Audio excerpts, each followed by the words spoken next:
Harvey LaVaughn Cliburn Jr. was born on July 12, 1934 in Shreveport, Louisiana, to the son of oilman Harvey Cliburn Sr. and Rodella B. O'Brien Cliburn. At age 3, he began studying piano with his mother, herself an accomplished pianist who had studied with the pupil of the 19th century Hungarian pianist Franz Liszt. Because I loved my mother so devotedly, I loved my father so devotedly, I believe with all my heart that God blessed me so deeply with my parents, because I could not have been anything had it not been for them. When Cliburn turned 6, he moved to Kilgore, Texas. At the age of 12, Van Cliburn played with the Houston Symphony Orchestra. Van Cliburn graduated from Kilgore High at the age of 17 and moved to New York City. In New York, he attended the Juilliard School. 3 years later, he won top prize at the Leventrip competition. This honor opened doors to performances across the country with such leading orchestras as the New York Philharmonic. In 1958, Van Cliburn became an American hero with his victory at the International Tchaikovsky competition in Moscow.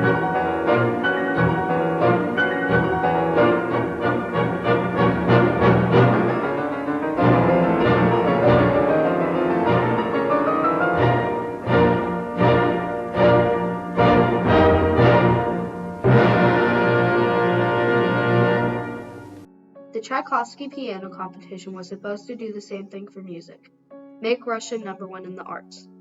The Russians assumed that a Russian pianist would win. This competition was set up to show the superiority of the Soviet culture. The competition was held at the height of the Cold War. During World War II, the United States and the Soviet Union fought together as allies. However, the relationship between the two nations was a tense one. Americans had been long wary of Soviet communism and concerned about Russian leader Joseph Stalin. For their part, the Soviets resented the Americans' decade-long refusal to treat the USSR as a legitimate part of the international community, as well as their delayed entry into World War II, which resulted in deaths of tens of millions of Russians. This resulted in the Cold War. The Cold War was a time in history where the United States and USSR denounced and threatened one another. During the Tchaikovsky competition, there is a debate about who should win. Many thought a Russian should win the competition. Nikita Khrushchev, a Soviet political leader, made the decision to name Van Cliburn as the winner. He stated that since he is the best, he should win. Many other people wanted a Russian to win.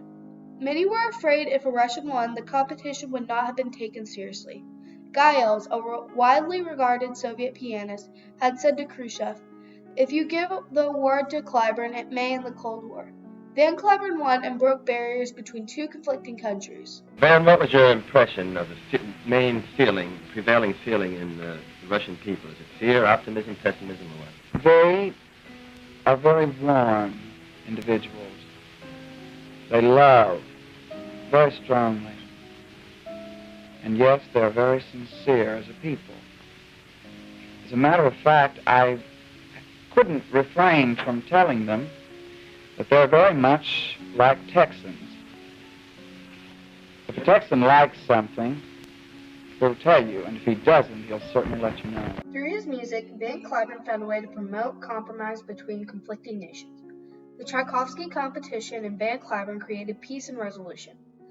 Russian President Vladimir Putin said, "Over the course of many years, during the most difficult historical times, the art of Van Cliburn brought together people from different countries, different continents, and united them."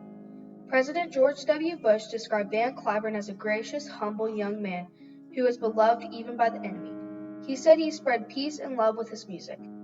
Though his beautiful music and warm civility, he broke down barriers between Russia and the U.S. and helped keep the channels of communication open at a very vulnerable time in our history. I think you know by my constancy how very deeply I love Russian people and your culture and your art.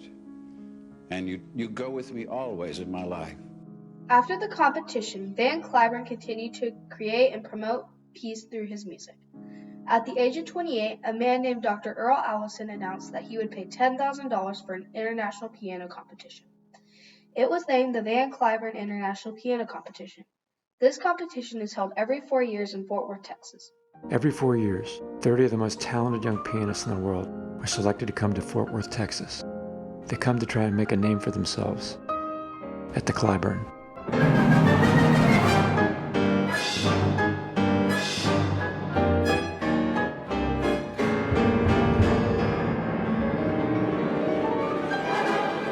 The mission of this competition was to advance classical piano music through the world and show a commitment to artistic excellence and the discovery of young artists.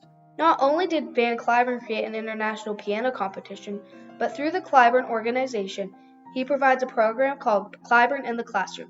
Cliburn in the Classroom is a program where we go into elementary schools. We present a program to second, third, and fourth grade students. By bringing these kind of programs to our students, we do educate the whole child. Exposure to the visual and performing arts at every grade level. This is an education program that introduces young audiences to classical music. The program currently reaches over 50,000 public school students at no cost. Cliburn retired from touring at the age of 46. However, he continued to do smaller concerts for political leaders. Since going on a sabbatical in 1978, Van Cliburn has not performed in public. And so for this, your first public appearance, I believe, in 9 years.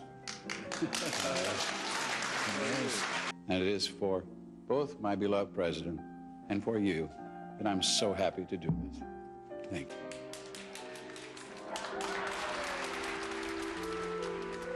Van Cliburn was diagnosed with bone cancer at the age of 78.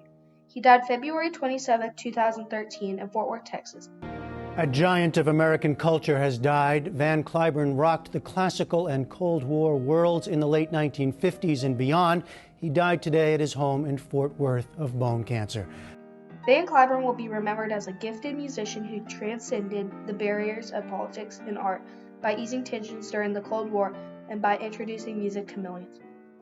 When you went to Moscow, did you feel that you were part of history at that moment? No, you didn't feel that way. The history was that this was the very first competition that they had in Russia. The definition of breaking barriers is explained by destroying barriers to improve the understanding and communication between people who have different opinions. This statement describes the relationship between the United States and Russia. Who would have thought a young man from Texas would use his piano to thaw the ice between two countries engaged in a bitter Cold War that lasted for over 50 years? Van Cliburn used music to show the world that at the end of the day, we're all the same people who just want to live in peace and enjoy good music. I didn't conquer anything. As a matter of fact, they conquered my heart. Great music is enough for a lifetime, but a lifetime is not enough for great music. Classical art is forever.